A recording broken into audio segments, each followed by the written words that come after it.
asked me, what is this, Swamiji? When you spoke about Gita, you said Gita is the ultimate book. And now you say Shiva Sutras is the ultimate book.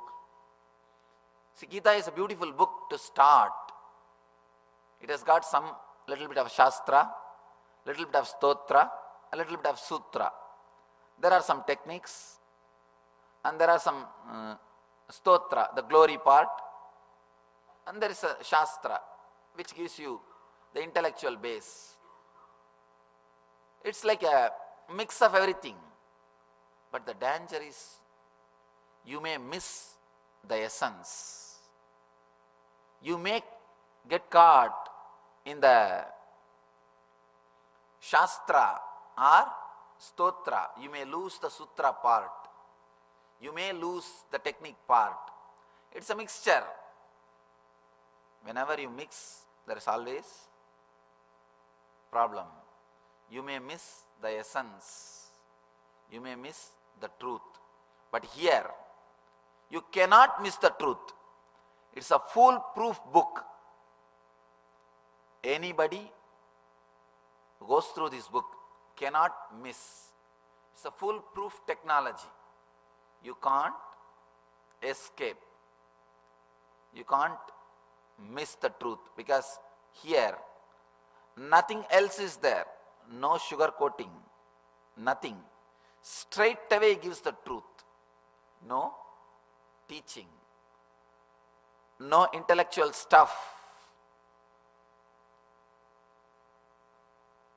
There is no need to avoid anything. There is no need to use your intellect to separate, to analyze what is truth and what is not truth, and you don't have to use your intellect at all.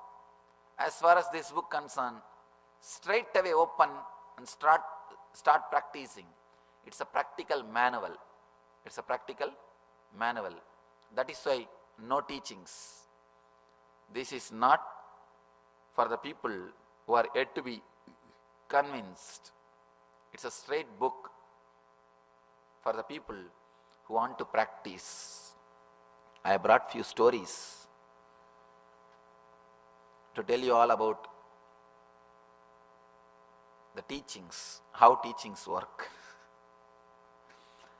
A patient goes to the psychiatric doctor and says, "Doctor, it is too much. I can't run my life. I don't know what I can do. But one thing, I can't live my life in the same way.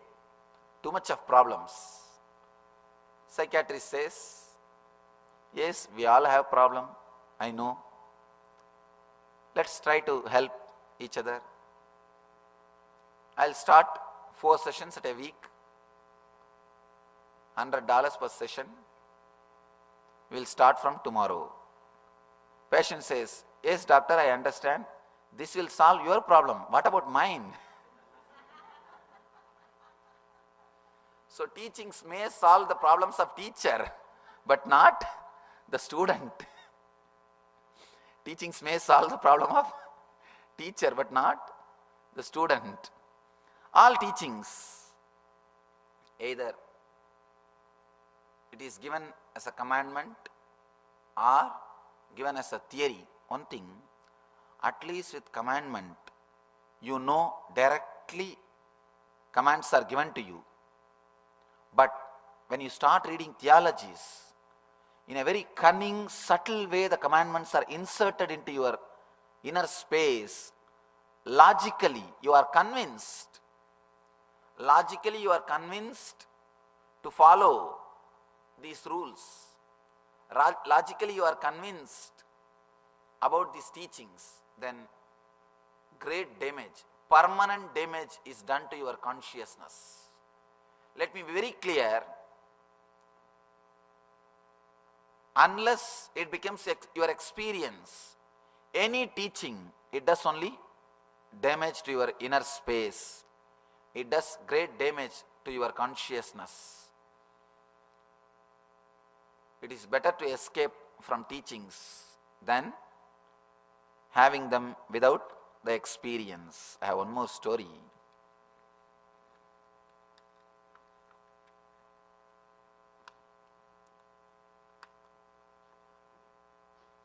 Suddenly one day farmer noticed that one of his cow is missing, and there is a railroad near his farm, and he sued the railroad company, thinking that cow has died. And company hired the best lawyer, big lawyer in the city, to settle the matter out of court. Somehow lawyer convinced the farmer. Farmer accepted 50% of what he was claiming and settled. After the settlement, after farmer signed the release form and took the check, lawyer felt really happy, and he was not able to keep quiet. He was talking about his victory, and he said, I am really happy I won the case, because I don't have a single witness. I can't stand in the court. I am happy that we have settled out of court. Farmer said, yes, I am also happy. I was also worried yesterday how to take only half of the amount. But today morning cow came back to the home. So I agreed. Be very clear. Neither the farmer knows nor the lawyer knows what is going on. He is trying to cheat the other person. The other person is trying to cheat this person. Lawyer is thinking he is cheating the farmer. And farmer is thinking the other way. In the teachings also, the person who teaches, he is thinking, people are all listening, he is talking for them. People are sitting, they are thinking, anyhow he is talking, what to do? I have to sit, I have come. It becomes a sort of a routine. It becomes sort of routine. And anyhow, we are not going to do anything. He is going to speak, let's have some good time. Please be very clear. Neither teacher knows what he is saying, nor the student understands what he is hearing. All teachings, it adds only more and more words, more and more trouble. That's the reason here, Shiva is not here to convince you. He is here to give the experience. One more thing. I've always seen a deep inferiority complex in all teachers. Teachers suffer with inferiority complex. To hide their inferiority complex only they start teaching. See, when you are teaching, you can show you are a big guy. Really, it's a big addiction. You don't know. It's a big addiction. Be very clear. Teaching gives you a big strength. You feel you become a big guy. Your ego is strengthened when you teach. That is the reason you will find thousands and thousands of teachers, but not a single student. Be very clear. Never think people who are sitting in front of the teacher they are students. No. They are learning just to become a teacher. They are not students. They are just waiting to catch that seat. You can't directly catch the seat. You need to know something. So just for that, they put up with the teacher's teachings. Anyhow, all right, tell whatever you want. I will have to sit in that chair. For that, I also need to repeat all these things. Let me listen. Students are polite. They relax, keep quiet so that they can start their turn. That's all. Never think somebody is a student just because he is sitting in front of the teacher. All teaching is just pure ego game. He is trying to show his greatness, and student is just waiting so that he can show his greatness to somebody else. He is just putting up with the teachings so that when time comes, he can start. That is why